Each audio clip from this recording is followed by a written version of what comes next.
Okay, so my classic pick, Roman Holiday. I almost called it Romantic Holiday. Nice. Roman Holiday, which this is a movie I avoided for years because I just figured it was a cheesy romantic movie or something. Now we got Gracie, Louie, and her boyfriend and another friend of ours in the room. What? It's just, it's madness in here, I tell you. So Roman Holiday is a movie I avoided for years. Just figured it was a cheesy, romance film or something. And then I finally, after reading about, you know what it was. I found out William Wyler directed it, and I've become a huge William Wyler fan. So I checked it out, and it's a great movie. It really is. It's got a ballsy ending.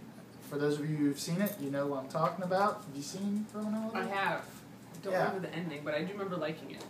It's the big gunfight at the end. It's really ballsy. Wow. But what's funny is I just recently saw An Affair to Remember, which I did not like. And it made me think of why I liked Roman Holiday. One of the great things about it is it's all shot on location in Italy and just has a feeling of authenticity, the people, the places, and it also, their characters seem more real, and there's more of a connection. You know why they're in love throughout the movie and why the ending is as effective as it is, because I don't want to give anything away. So yeah, that's my pick, Roman Holiday. Yeah, and plus the classic scene where she puts her arm in the thingy, right? Right. And then that's always which good. was, according to history, Audrey Hepburn did not know he was going to do that. So it was a genuine reaction. Much like your reaction when I pulled out Megaforce. Yeah. Wow. So I did that all on purpose, just to make a point about Roman Holiday. Yeah. Period drama. Marie, your pick.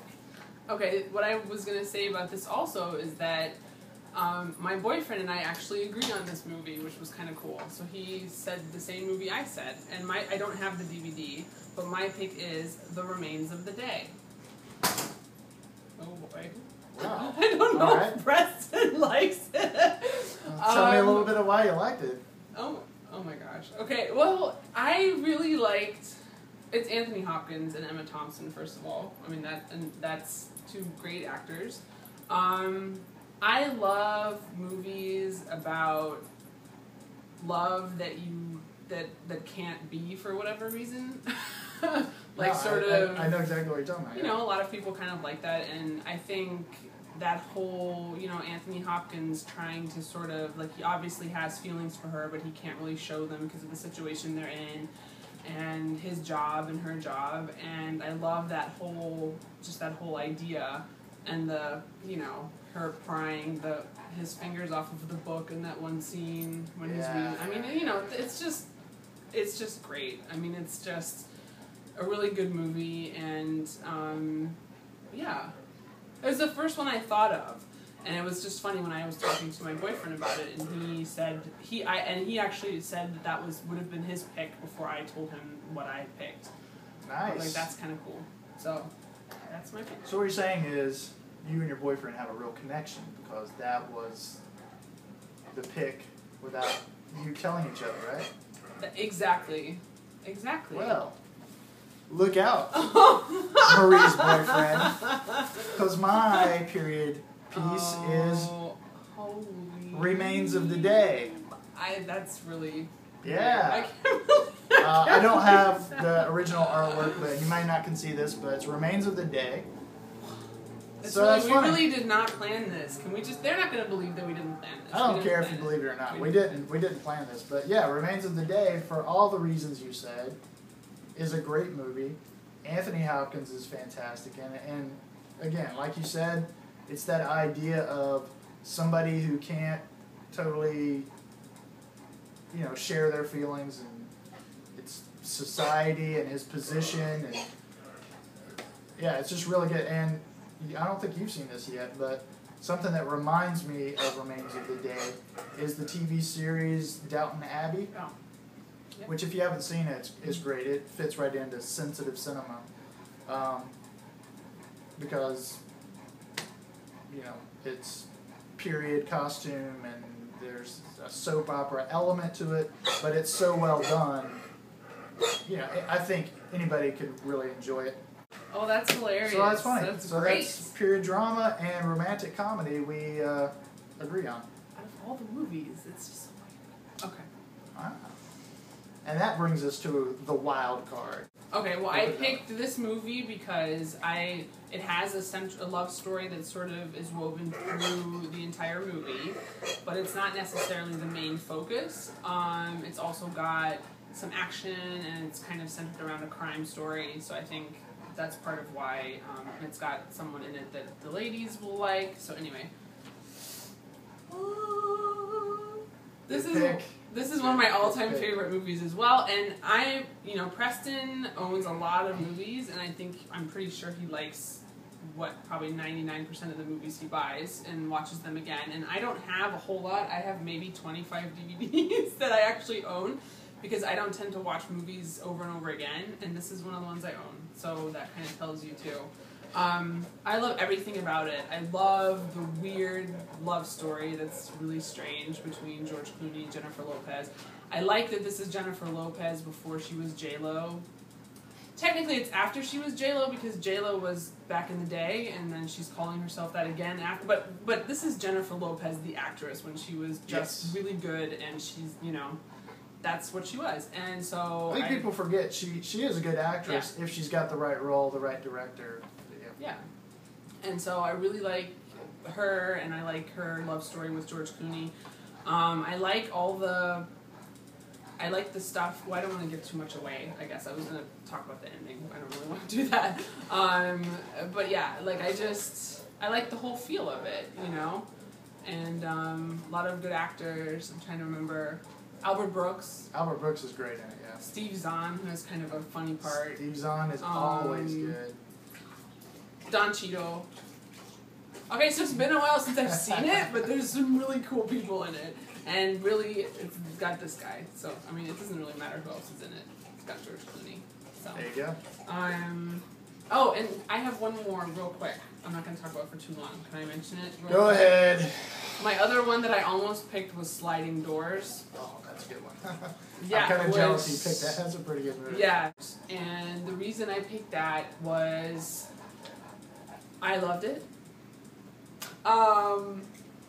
That's a good reason. Without giving too much away, but I think this happens pretty early on, if I remember correctly. It's about a woman, Gwyneth Paltrow, who sort of...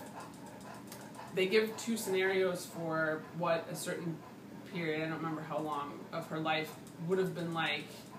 And I think it's if she got on the subway, if she missed one of the subways or something, and the door closed before she got there. Right. And then it literally splits off, and it's her storyline with John Hannah, is his name, right? John Hannah? I actually don't remember. The really cool guy from Four Weddings and a Funeral who gives that great speech at the funeral. I think it's John Hannah. Anyway, and he, he's in it with her, and he plays her love interest, but you kind of see how her life would have gone in a different direction if she just 3 seconds later if she had missed the subway. And that's just, what a great idea that is. I'm very interested in that whole idea of just if we had just done one thing differently, how everything else would have been different. I'm always fascinated by movies that deal with that, so it's one of my all-time favorite movies, and I don't remember people talking about it all that much. But Same here. I always thought it was an underrated movie for all the reasons you said. Also, just the editing challenge of two storylines basically going on. Her playing the same character, but under different circumstances, knowing what she knows. Yeah. And, yeah, that's a good pick. I'm jealous of that pick, actually. So, good. All right. Yeah. My wild card, basically when I was coming up with my wild card pick, I wanted that sensitive cinema aspect, so something a little something for the ladies, as I like to put it. And then something that actually might have something that you would even consider like a guy's film together in one film. It's an 80s flick, so some of it's a little dated. I don't know a lot of those because I was born in 1980. Whatever. I don't remember a lot of those. Wrote that in. Romancing the Stone. You ever see Romancing the Stone? Great pick. Michael Douglas. I don't think she's serious. Okay, I knew that they were in it. No, I've never seen it. Well, you might want to check it out now. Okay. Kathleen Turner is a romance novelist who gets caught, and that's the kind of sensitive, romantic side of it, who, through circumstances, gets caught up in an adventure in South America, but she's very much a city girl, you know. Anyway, runs into Michael Douglas, who's kind of a drifter in South America. Crazy stuff happens. Directed by Robert Zemeckis. Back to the Future, Who Framed Roger Rabbit, Castaway, Forrest Gump. Right, I was like, what's that Oscar film you won? This is one of his earlier movies, and it's a great movie. I think you'll enjoy it. It's funny, too. It's got a lot of funny stuff. Okay. So that's my wild card pick. Yay! Alright, so we have successfully gone through our picks for Sensitive Cinema. Thanks for watching. Thank you to Marie for helping me out with this. It was fun. I like to do other types of videos like this where I take a genre and hopefully, you know, some guest of some sort to talk about movies. You might come back. We'll see how this does. So leave nice comments, not Yes, be nice. just lie if you're not thinking nice things. I'm trying to talk her boyfriend into doing a horror video. So We'll see. we'll see if that happens. He's a little camera shy right now. So stay tuned. Thanks for watching. Hope you enjoyed these picks. If you haven't seen some of these movies we've been talking about, they're great movies to get, you know, to look out for at on Netflix or whatever, however you watch movies. So thanks for watching, and Big Fat Shirley says hello even though she's not here. So here's a shot of Big Gigantic Louie.